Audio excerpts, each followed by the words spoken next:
Hello Godavari ఎంఎస్వల్ viewers, నేను మీ మధు. ఓం శ్రీ రాజరాజేశ్వరదేవిని నమః. ఈరోజు మనం పచ్చని ప్రకృతి రమణీయమైన గోదావరి జిల్లాలలో గోదావరికి 4 కిలోమీటర్ల దూరంలోని నడిపూడి గ్రామంలో స్వయంభూగా వెలిసిన శ్రీ సుబ్రహ్మణ్యేశ్వర స్వామి వారి ఆలయంలో ఉన్నామండి. కోరిన కోరికలు తీరుస్తూ, కుజ దోషాలను తొలగిస్తూ, వివాహాటంకాలను దూరం చేస్తూ, సంతానం లేని వారికి సంతానం కలిగిస్తున్న స్వయంభూ శ్రీ సుబ్రహ్మణ్యేశ్వర స్వామి వారి ఆలయంని ఈ సుబ్రహ్మణ్యేశ్వర స్వామి షష్ఠి సందర్భంగా దర్శించుకుందాము. ఇంకెందుకు ఆలస్యం, నాతో పాటు రండి చూసేద్దాము. అలాగే ఈ ఆలయ విశిష్టత గురించి ఈ ఆలయ ప్రధాన అర్చకులు శ్రీ పూజ్యం పవన్ కుమార్ గారి మాటల్లో తెలుసుకుందాము. ఒక చిన్న విన్నపం అండి, ఎవరైనా సబ్స్క్రైబ్ చేసుకున్న వాళ్ళు ఉంటే సబ్స్క్రైబ్ చేసుకుని ఒక లైక్ చేయండి.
స్వయంభూ సుబ్రహ్మణ్యేశ్వర స్వామి అందరికీ నమస్కారం అండి. నా పేరు పూజ్యం పవన్ కుమార్ శర్మ, ఆలయ ప్రధాన అర్చకుడిని. స్వామివారి యొక్క స్థల పురాణం. సుబ్రహ్మణ్యేశ్వర స్వామివారి జననం తారకాసుని ఒక రాక్షసుని సంహరించడం కోసం. తారకాసుని రాక్షసుని సంహరణ అయిన తర్వాత తను ఒక రాక్షసుడు, బ్రాహ్మణుడు, మహాశివ భక్తుడు. తన యొక్క పాపాన్ని పోగొట్టుకోవడం అని చెప్పేసి స్వామివారి నదీ స్నానాలు చేద్దామని నిశ్చయించుకొని ఒక సర్పరూపాన్ని ధరించి గోదావరి నదిని మొదలుపెట్టుకొని వివిధ నదులన్నింటిలోనే స్నానం చేద్దామని చెప్పేసి నిశ్చయించుకొని నదీ స్నానాలు చేస్తూ నదీ ప్రయాణం చేస్తుండగా కొంత దూరం ప్రయాణం చేసిన తర్వాత అలసట పొంది ఒక మంచి ప్రదేశంలో పడుకుందా అని చెప్పి చూస్తూ ఉండగా సర్పాలు నిద్రించాలంటే మంచి పుట్టయి ఉండాలి, లేదా మెత్తటి నేల అయి ఉండాలి. సరే ఏదా అని చెప్పి చూస్తుండగా నదీ ప్రవాహంలో వచ్చిన ఒక పూడిక, నది పూడి, అందుకనే ఈ ఊరికి నది పూడిగా కాలకాలంలో మారిందండి. అలాగ మంచి ప్రదేశంగా చూసుకొని ఈ క్షేత్రంలో, ఈ స్థలంలో స్వామివారు ఆ రోజు రాత్రి పడుకొని ఉన్నారు. ఆ సమయంలోనే స్వామివారిని ఒక తత్వము, ఒక చెమట బిందువు భూమిలోకి ప్రవేశించి శిలగా మారిపోయింది. ఇవాళ మనం మన DNA చూసుకున్నట్టయితే జంట సర్పాలు ఎలా ఉంటాయో అలాగ ఉన్నదనమాట. అలా చూసుకున్నట్టయితే కింద ఉన్న స్వామివారి స్వయంభూగా కింద అలాగా జంట సర్పాలుగా వెలిసి ఉన్నారండి. తర్వాత కాలంలో కొంతకాలం తర్వాత స్వామివారు వెళ్ళిపోయారు. ఇక్కడున్న కొంతమంది గ్రామస్తులకి స్వప్నంలో స్వామివారి కనబడుతున్నారు, కానీ ఏమీ చెప్పడం లేదు. ఏమిటా అని చెప్పేసి అనుకుంటుండగా సుబ్రహ్మణ్యేశ్వర స్వామివారు సేవాప్రియుడు కదా, సేవలు చేసుకుందామని చెప్పి వారికి వచ్చిన విధంగా కొన్ని విధాలుగా సేవలు చేసుకున్నారండి.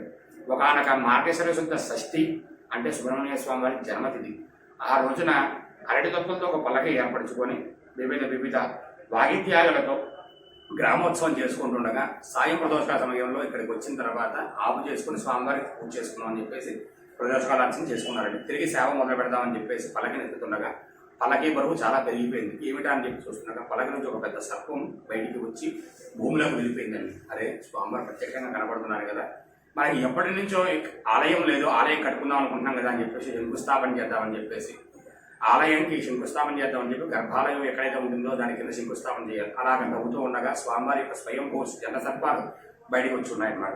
చాలా కాలం స్వామివారు అలాగా ఏ రోజున అయితే మార్గశిర షష్ఠి నాడిన జనాలు కనపడ్డారో ఆ రోజున నదిలో స్వామివారి స్నానం చేసి సర్పము అలాగే నెమలి రెండు కలిసి వచ్చి జనాలందరికీ ఇక్కడ దర్శనం ఇచ్చేవండి. కాలక్రమేణా చాలా కాలం మారిపోయింది. వరదలకి వాటికి వీటికి గుడి అంతా మొత్తం అంతా పుట్టలతో నిండిపోయిందండి. తర్వాత కాలంలో శిథిలావస్థలో ఉన్న గుడిని శుభ్రం చేసుకుంటూ వస్తూ ఉండగా అన్ని పుట్టలని క్లియర్ చేసుకున్నారు, కానీ ఒక చోట మాత్రం ఎన్నిసార్లు తీసినా సరే తీయడానికి అవ్వడం లేదు. చూస్తూ ఉండగా ఏమిటా అని చెప్పి అనుకుంటుండగా అప్పుడు స్వామివారు చెప్పారనమాట, ఇక్కడ నేను ఉన్నాను అని చెప్పగా సరే అని చెప్పేసి ఏమిటా అని చెప్పి చూసుకుంటుండగా ప్రధాన ద్వారం పైన స్వామివారి యొక్క పుట్ట ఉంటుందండి. చూసుకున్నట్టయితే స్వామివారి పైన అర్థం పెట్టి ఉంటుంది. ఆ అర్థంలో స్వామివారి యొక్క పుట్ట ప్రతిబింబం కనబడుతుంది అనమాట. దాంట్లో స్వామివారిని పుట్టని దర్శించుకొని వారి కోరికలు చెప్పుకొని తరిస్తారు. అలాగా అక్కడికి అలాగా స్వామివారు వచ్చారండి. ఒక 60 సంవత్సరాల కింద కంచి నుంచి పీఠాధిపతులు వచ్చి స్వామివారి యొక్క శతమహిమ స్థలమహిమను చూసుకొని చాలా గొప్ప క్షేత్రంగా భావించి స్వామివారి షణ్ముఖుడు 6 ముఖాలతో పుట్టి ఉన్నాడని చెప్పేసి వల్లీదేవి సమేతంగా పైన ఉన్న షణ్ముఖ సుబ్రహ్మణ్యేశ్వర స్వామివారిని ప్రతిష్ఠించడం జరిగింది. అలాగా అప్పటి నుంచి ఇప్పటిదాకా ఏ ఒక్కరు ఏ కోరికలతో ఈ ఆలయానికి వచ్చి స్వామివారి దర్శించుకొని స్వామివారి నమస్కరించుకొని మనసులోని కోరికలు చెప్పుకుంటారో లేదు అనకుండా అతి శీఘ్ర కాలంలో స్వామివారి వారి కోరికను నెరవేర్చి కోరిన విధానంగా సంతానాన్ని, సకాలంలో వివాహాన్ని, ఐశ్వర్యాన్ని, కోర్టు సమస్యలను, రుణబాధలను ప్రతి ఒక్కదాన్ని అన్నింటినీ తీర్చుకుంటూ స్వామివారి వారి కోరికను నెరవేరుస్తున్నారండి. అలాగా ఇప్పుడు ఈ రోజుల్లో చూసుకున్నట్టయితే మార్గశిర సమితి నుంచి మొదలుపెట్టుకొని స్వామివారి కళ్యాణోత్సవాలు 7 రోజులు జరుగుతాయండి. 2 కళ్యాణాలు, స్వయంభూ సుబ్రహ్మణ్యేశ్వర స్వామివారికి ఒక కళ్యాణం, షణ్ముఖ సుబ్రహ్మణ్యేశ్వర స్వామివారికి ఒక కళ్యాణం. ఎక్కడ చూసుకున్నా ఒకటే కళ్యాణం ఉంటుంది, కానీ మనకి ఇక్కడ మాత్రం 2 కళ్యాణాలు జరుగుతాయండి. షష్ఠి ముందు రోజున పంచమి రోజు రాత్రి ఒక కళ్యాణం జరుగుతుంది స్వయంభూ సుబ్రహ్మణ్యేశ్వర స్వామివారికి. షష్ఠి తర్వాత రోజున సప్తమి రోజున షణ్ముఖ సుబ్రహ్మణ్యేశ్వర స్వామివారికి ఒక కళ్యాణం జరుగుతుంది అన్నమాట. కావున 50 మంది వచ్చి స్వామివారి కళ్యాణాలు తిలగించి తరించండి.